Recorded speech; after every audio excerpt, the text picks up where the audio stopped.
She's not yours to pick up anymore, the receptionist said, and she wouldn't meet my eyes. My daughter's backpack was gone from the hook. Her little pink coat gone too. I saw the empty booster seat through the front office window, still sitting in my car like a question mark. Who signed her out? I asked, already shaking. The receptionist slid a paper across the counter. It had my mom's name on it, and a stamp that said temporary guardian. My phone buzzed, one text. For Lily's safety. Don't make a scene. Outside, my mom's SUV idled at the curb. I saw Lily's face for half a second, wide eyes, pressed to the glass. Then my mom locked the doors and drove off. My body moved without asking permission. I ran out of the office in my station clogs, hair still damp from the decon shower at the firehouse, heart beating like a siren. I slapped the SUV window as it rolled past, screaming my daughter's name like volume could undo ink. My mom didn't look at me. Not even a flinch. Just hands at 10 and 2. Calm as a Sunday driver. That calm is what made it feel like betrayal instead of chaos. Chaos would have been honest. Back inside, the principal followed me with that careful voice adults use when they're afraid of liability. Monica, your mother presented documentation. She said there was an emergency. What emergency? My voice came out weirdly flat. The same tone I use when a patient's pressure is dropping and everyone is waiting for me to panic. My daughter lives with me. She sleeps in my house. No one answered. They stared at the paper like the stamp was holy. I snatched it and read fast. My mom's name. A fake signature that looked like mine if you wanted to believe. A notary block. Today's date. Today. I'd been on shift today.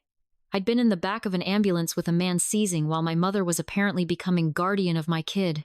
My vision tunneled. My ears rang. I forced air into my lungs and called 911. My mother just took my 6-year-old from her elementary school, I said. She used forged guardianship paperwork. My child has medical needs. The dispatcher asked questions.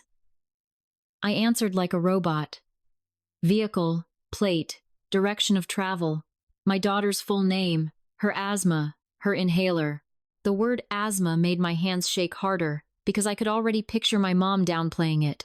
She always downplays anything that isn't about her. Then I did the next thing on instinct. I called my brother, Evan. He answered like he'd been waiting. Hey, Monday. Where is Lily? I said. A beat. Then he sighed, tired, annoyed, like I'd called him at a bad time instead of the worst time of my life.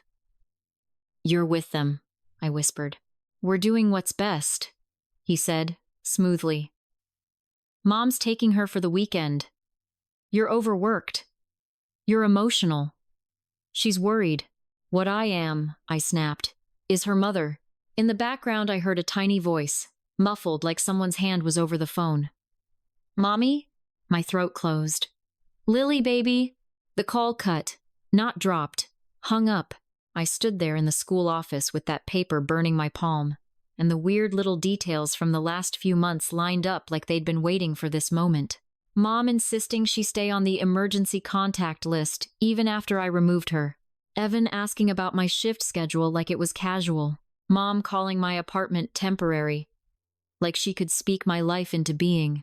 And the biggest one? The one that made my stomach flip now that I was seeing clearly.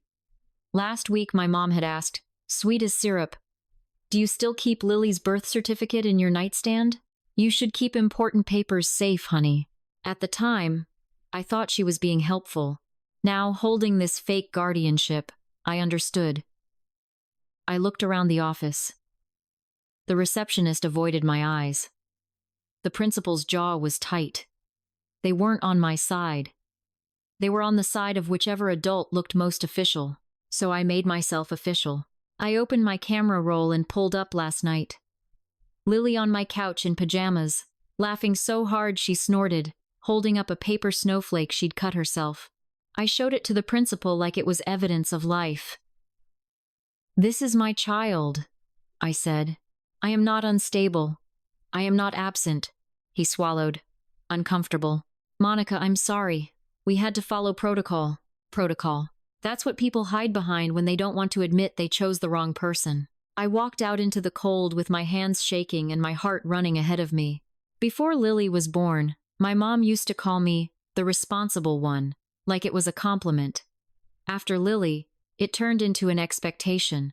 If Evan needed help, I helped. If Mom needed a quick favor, I did it. When I finally moved into my own apartment, she acted like I'd abandoned the family.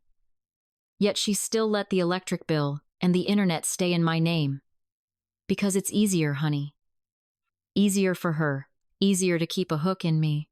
The patrol car hadn't even arrived yet, but I already knew one thing. My mother wasn't doing this alone. She can't handle technology. She can't handle forms.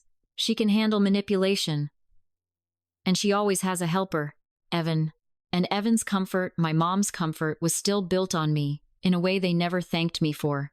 I opened my banking app because I needed one solid action I could control. One button. There was an account I'd kept open for family. The same account my mom had access to, in case of emergencies. She'd called it smart. She'd called it responsible. She'd called it love. It wasn't love. It was a leash. My thumb hovered over freeze account, and I pressed it. The first patrol car arrived fast. Lights flashing like the school parking lot had turned into a crime scene, which, for me, it had. The officer was polite, young, but his eyes kept flicking down at the notary stamp like it could solve the problem for him. "Ma'am, if there's documentation, it's fake," I said. "Check the date. I was on duty. I can prove it. And my daughter has asthma. If my mother is trying to prove I'm unstable, she won't hesitate to ignore the inhaler." His face shifted a little at that. He radioed in the plate. While he worked, I called the school nurse. "Did she take Lily's inhaler?" I asked. The nurse hesitated. "Your mother asked for it. Did you give it to her?" A pause. "She had paperwork." "Of course. Paper beats a mother in the eyes of strangers." I called my friend Tessa next. She's the kind of attorney who keeps receipts for fun. She listened to me in sharp pieces and didn't interrupt until I ran out of breath. "They filed an emergency guardianship petition," she said. "Temporary. Enough to scare a school into releasing her." "How?" I demanded. "I never signed anything." "If that stamp is real," Tessa said, "someone had an ID that looked like you. And Monica, listen, your mom will want you on camera acting unstable. Don't give her that." It hit me then. The way the receptionist had looked at me. The way the principal had hovered like I might explode. My mother had planted the story before she even took Lily. I forced my voice low. "What do I do right now?" "Go where Lily is," Tessa said. "But don't go alone. And don't take the bait." The officer said they'd do a welfare check at my mother's house. I didn't wait for a second invitation. I drove there myself, hands tight on the wheel, knuckles white, mind racing through worst-case scenarios like it was training for a call. My mom's SUV sat in her driveway. Lily's glittery sneakers were by the steps. I nearly collapsed from relief and rage at the same time. The officers knocked. Nothing. Blinds twitched. Then my mother shouted from inside, "She's asleep!" "Don't wake her." The lead officer raised his voice. "Ma'am, we need to confirm the child is safe." "I have legal paperwork," my mom yelled back. "This is a family matter." I stepped forward just enough to be heard. "Mom, let me see her." Silence. Then Evan's voice from inside, poison soft. "Go home, Monica." The door opened an inch, chain still on. My mother's face was perfect lip gloss, sad eyes, the whole performance. "Oh, honey," she said, "you're scaring everyone." And that's when I noticed the indoor camera on the bookshelf, aimed straight at the doorway. Not a baby monitor. A real camera, in her living room. Pointed at me, like she'd staged the scene before I even arrived. I kept my hands loose at my sides, voice low. "Bring Lily to the doorway." "She's asleep," my mom repeated, too quickly. From deeper in the house, Lily coughed. Not a normal cough. Tight. Wheezy. The kind that makes my stomach drop because I've heard it in the back seat of my ambulance. I felt my blood turn to ice. "Does she have her inhaler?" "She doesn't need it," my mother snapped before she could catch herself. The officer's tone changed. "Ma'am?" Bring the child forward now. A pause. Heavy. Then my mom barked, Lily, come here. Lily appeared in the hallway, hair messy, cheeks flushed, one small hand pressed to her chest. She didn't run to me. She just stood there, frozen, like she wasn't sure she was allowed to. My mother crouched beside her, hand on her shoulder like a claim. Tell them you're okay. Lily glanced at me and whispered, thin, I'm okay. But I saw the inhaler sitting on the kitchen counter, out of reach, like a prop they didn't want the audience to notice. That image branded itself into me. My child struggling to breathe while my mother staged a story. The officer stepped inside. He spoke quietly with my mother. I couldn't hear everything, but I saw the way my mom's face shifted, hurt, righteous, saintly, like she was cycling through masks until one fit. A few minutes later he came back out, shoulders tense. Ma'am, because there's an emergency petition, we can't just remove her tonight without reviewing documents. My throat burned. So, my child stays with a woman who withheld her inhaler. He didn't answer. He didn't have a clean one. In my car, I called my captain and asked for my duty logs, time-stamped. He didn't ask why. He just said, email in 5. That loyalty hit me hard because the people who weren't blood were treating me like family better than my own blood ever had. When I got home, I checked my nightstand on instinct. Lily's birth certificate folder was still there, but the little envelope where I kept my old driver's license was gone. My mom hadn't just planned the lie. She'd taken the tools for it from my home. Before I left, I forced myself to look at Lily one more time. I smiled like my heart wasn't shredding. I love you. I mouthed through the crack of the door. My mother pulled her back. Quick. The chain clinked. The door shut. I drove home alone, shaking so hard I had to pull over twice. And once I was in my apartment, Lily's room empty, her nightlight still on. I opened my laptop and pulled up Evan's business lease. My name was on it as guarantor, not because Evan was responsible. Because my mother had asked me, years ago, just sign. It helps your brother start his dream. Your family, that's what she says when she wants your signature. I scrolled through the contract and found the section that made my stomach drop. Without my guarantee, Evan couldn't keep the space, and the landlord could demand replacement within 30 days. I clicked into the landlord's portal, and I started the removal process. Tessa called. At 6:07 a.m. Voice tight. They used your old ID. The notary stamp is real. My stomach went cold. That's how, Tessa said. And that means it's identity fraud. I didn't cry. I built a binder. Proof stacked so thick it felt like armor. Station time logs, pay stubs, Lily's pediatric records, childcare statements, the asthma action plan with my signature on it, school emails showing I'm the only parent who attends conferences. Then I drove to the shipping store listed on the notary block, because I needed to look a stranger in the eye and say, they lied. The manager's face changed the second I said, forgery. We keep video, she said quickly. We have to. Pull yesterday at 11:14 a.m., I said. Who signed as me? She swallowed. It wasn't you. It was an older woman. Blonde bob. Pearls. My mother's respectable costume. I asked her to preserve the footage for law enforcement. She agreed, voice shaking like she'd just realized she'd helped steal a child. On the drive back, my phone buzzed nonstop. My aunt, my cousin, even a coworker who never texts outside shift. Are you okay? Your mom says you're having an episode. Do you need help? Rehab? Rehab. My mom was spreading the story.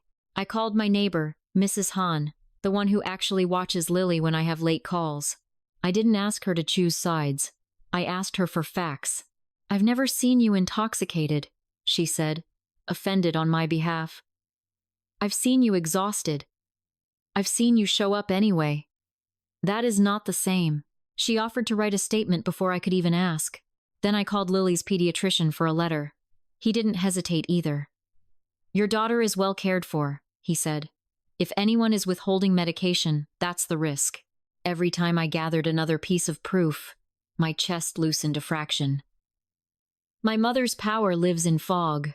Evidence is sunlight, not with facts, with vibes, with enough suggestion that people would fill in the worst part themselves. That's how she does it. She doesn't accuse. She hints. I pulled into a grocery store parking lot just to breathe. And that's when another weird detail clicked into place. Last month, my mom had offered, out of nowhere, to hold on to Lily's medication so you don't misplace it with your crazy schedule. I'd laughed it off. Now I realized she'd been setting up the narrative. Monica misplaces medicine. Monica is irresponsible. Monica needs supervision. I went home and logged into the credit union account my mother thought I didn't know about, an account in my name, with her address. Still using my childhood dog's name as the password. Inside were transactions that made my stomach twist. Grocery runs, gas, and a payment to that same notary store. She'd used my name to pay for the lie. I took screenshots of everything and froze the account. My phone rang immediately. Mom, then Evan. I let them ring. I wanted them to feel what I'd felt at the school. Helplessness. Before I went to bed, if you can call it that, I filed the identity theft report in person. The officer at the desk tried the, "Are you sure you want to press this against family?" routine. I looked him straight in the eye and said, "My family already pressed it against my child." He printed the report number and slid it to me. That little string of digits felt like the first time I'd been believed all week. On the walk out, my phone buzzed with one more text from Mom. "You're making Lily traumatized." I stared at it and realized the oldest trick in our house was still alive. Hurt me, then blame me for bleeding. Then I drove to my mother's house again, but this time I didn't go to fight. I went to hear what she'd put in Lily's head. The door opened with the chain, like she was protecting herself from me. My mother's eyes were tired on purpose.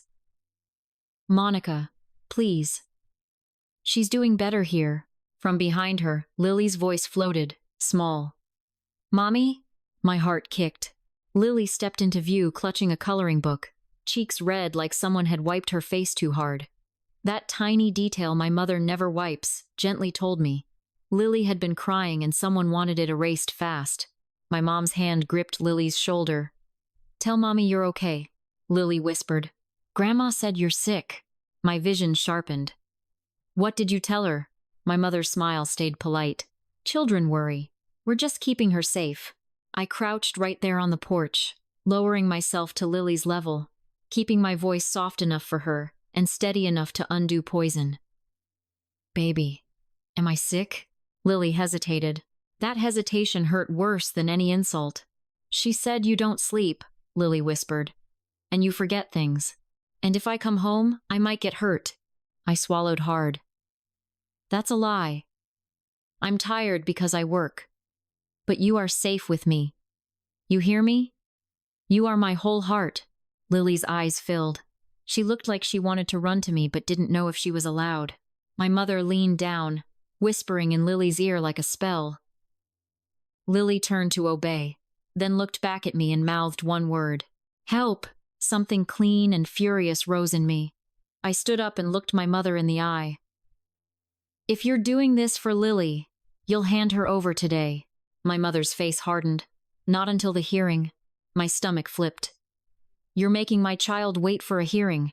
My mom shrugged, small and innocent. "It's the system." "No, it's you. If you're still listening, hit like and subscribe because the next part is where everything flips. And the people who thought they could steal my daughter learn what it feels like to lose the thing they actually rely on. I filed a police report for identity theft and custodial interference. I handed the desk officer my station time logs, the credit union screenshots, and the shipping store address.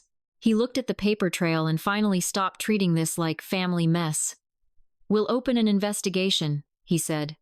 "But the family court hearing is still key." So I prepared like my daughter's life depended on it, because it did. Tessa helped me request an expedited hearing and file for immediate return. I gathered statements. Lily's teacher, her pediatrician, my neighbor who watches her when I'm on call. Even my captain who wrote a blunt letter that said, in polite department language, Monica Carter has never shown impairment on duty, ever. My mother kept working too. She didn't call me anymore. She called everyone around me. She told my aunt I was burning out. She told my cousin I was not sleeping. She told my coworker she feared for the child. And the weirdest part? She said it with love in her voice. Like concern gives you permission to lie. That night, I got a voicemail from Evan that made my skin crawl. Nora texted me later. Just one line. She's coughing in her sleep. That detail hit me like a punch. My mother had taken the one kid in our family with a breathing condition and put her in a place full of dust and cleaners, then called it safety. I kept picturing the security camera above Evan's back door, angled away. Someone had deliberately turned it, which meant whoever was inside knew they were doing something that shouldn't be recorded. When I printed that motion for court, I added a photo of the camera angle. It seems small, but judges understand intent. And intent was exactly what my mother kept pretending she didn't have. Monica, he said, soft, almost gentle, you're making this worse. Just cooperate. Mom can keep Lily on school nights. You can have weekends. It's for stability. You'll still see her. Like my daughter was a custody schedule he could negotiate like fantasy football. I deleted it. Then I saved it. Then I backed it up. Because I was done trusting my memory when my family was rewriting reality in real time. I barely slept. I kept hearing Lily's voice at the school. Mommy? Then the click of the hang-up. I kept seeing that inhaler on the counter, out of reach, like a symbol of how they controlled her breath to control the story. The next day, a social worker left me a message. Not accusing, just checking in. My mother had triggered the machine that scares parents into compliance. Tessa told me to breathe and keep building. Let them investigate. We have nothing to hide. Still, hearing the words child welfare attached to my name made my hands sweat. My mom knew that. She knew exactly which buttons to press because she installed them. I also learned another secret, one Evan never mentions when he plays the responsible uncle. He's on probation for a DUI from 2 years ago. My mother begged me not to hold it against him. Like I was the cruel one for remembering. Now imagining Lily in a studio with him, coming and going keys, supplements, strangers, my skin crawled. And it made Nora's call even worse. Because it meant my mom had chosen the least safe place on purpose. A place that looked productive from the outside and unregulated on the inside. That night, Tessa drafted an emergency motion noting concealment risk. She added one line that made me swallow. Respondent has demonstrated willingness to remove minor child from known location and withhold medical access. It was clinical. It was devastating. It was true. At 10:42 p.m., a number I didn't recognize called me. A young woman's voice whispered, Monica? This is Nora, Evan's girlfriend. My heart thudded. What is it? I shouldn't, she said, rushing. But your mom and Evan moved Lily. My blood went cold. Where? To Evan's studio, Nora whispered. There's a back office. They put a little mattress down. Monica. I saw her. She's not okay. A gym office, rubber dust, cleaning chemicals, strangers, Lily's asthma. Why would they move her? I asked, and my voice cracked despite me. Nora exhaled. Because your mom thinks you'll show up at her house. She said the police won't find Lily if she's not at the listed address. She said it like it was clever. Listed address. Like my child was a loophole. Nora hesitated. Your mom gave Lily melatonin. She said Lily was too emotional. Lily looked out of it, and she kept asking where you were. My vision tunneled. Is she there right now? Yes, Nora whispered. Evan left. Your mom stayed. For a second, I couldn't speak. All I could picture was Lily, sedated, breathing tight, in a room that smelled like disinfectant and sweat, while my mother told herself she was a hero. Text me the address, I said. voice low and hard. And Nora, if anyone asks, you never talk to me. I know, Nora whispered. I'm sorry. When I hung up, I didn't scream. I didn't cry. I did what I do on a bad call. I grabbed the kit. I grabbed the plan.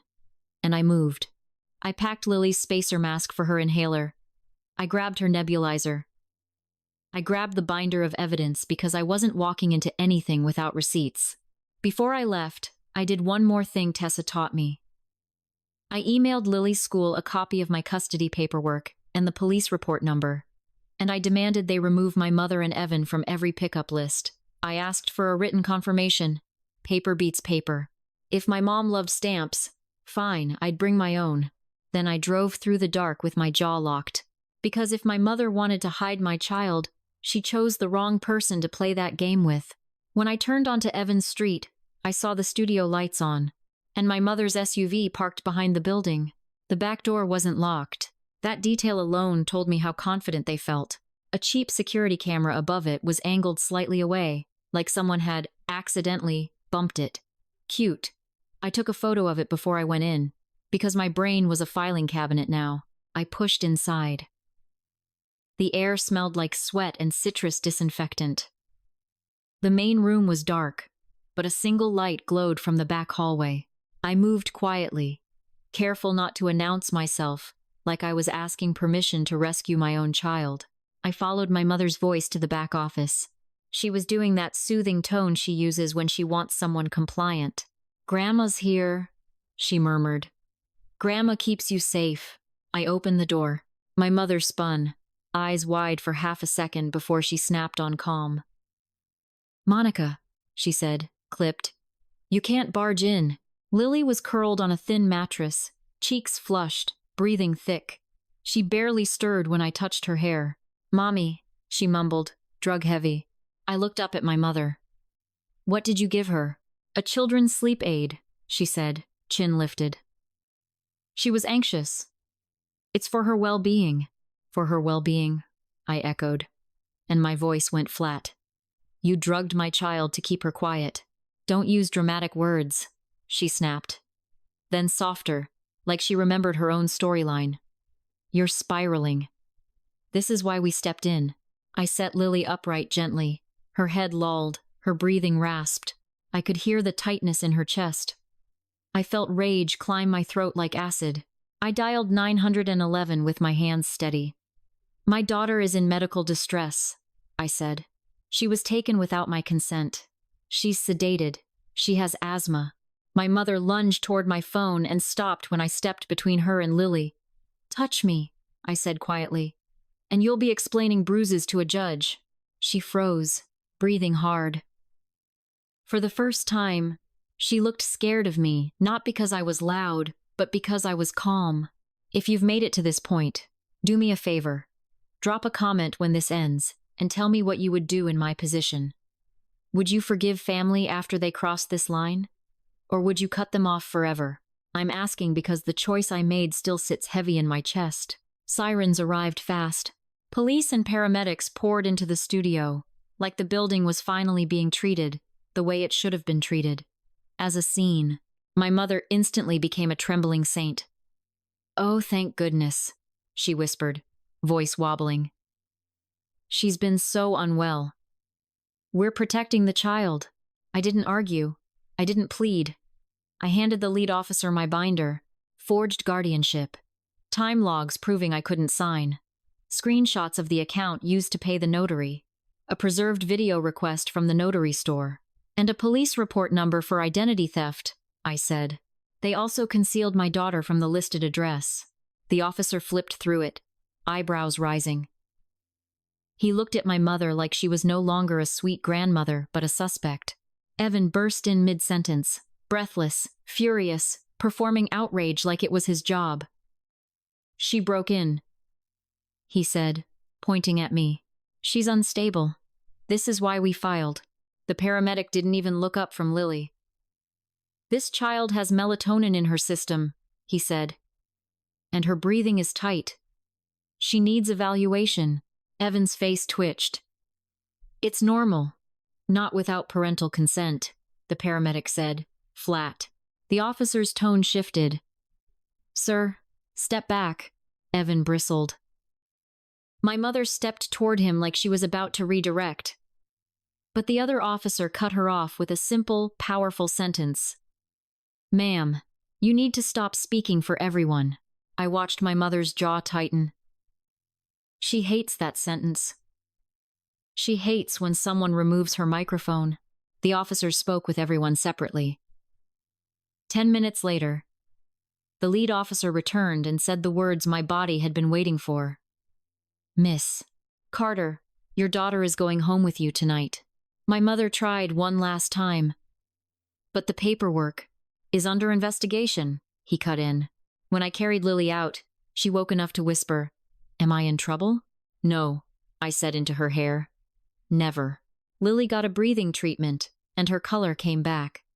When the doctor asked who had authorized melatonin and who controlled her inhaler, my mother suddenly had nothing to say. That night, Lily slept in my bed. I listened to her breathing until my own finally slowed. The hearing was 2 days later. Mom wore pearls. Evan wore confidence. The judge wore patience until she read my evidence. When Mom started, "Your Honor, we were only..." The judge cut her off and terminated the emergency guardianship on the spot, then referred the forgery and concealment for investigation. In the hallway, Mom hissed, "You're tearing this family apart." "You did that," I said, "when you used my child as leverage." Evan stepped in close. "You don't understand what you just did." "Oh, I do," I said. "And you're about to understand what I did quietly. Because while they were busy stealing my daughter, I removed myself from Evan's lease and froze the account that had been covering his late payments without him even realizing it. His landlord needed a replacement guarantor in 30 days. Evan can't qualify. My mom can't either. A week later, Evan's landlord posted a notice on the studio door. Evan called me from a blocked number, voice shaking with panic. And for once, he didn't have a script. I said one sentence. "You taught me what happens when you take what isn't yours. Maybe I'll regret it someday." But regret is lighter than fear. Lily slept through the night. After the protective order went through, no more emergency contact, no more surprise pickups, no more whispered stories about me being sick. And if you've stayed with me to the end, I need you to tell me something in the comments. When your own family crosses the line and uses a child as leverage, what's the moral move? Second chances or permanent distance?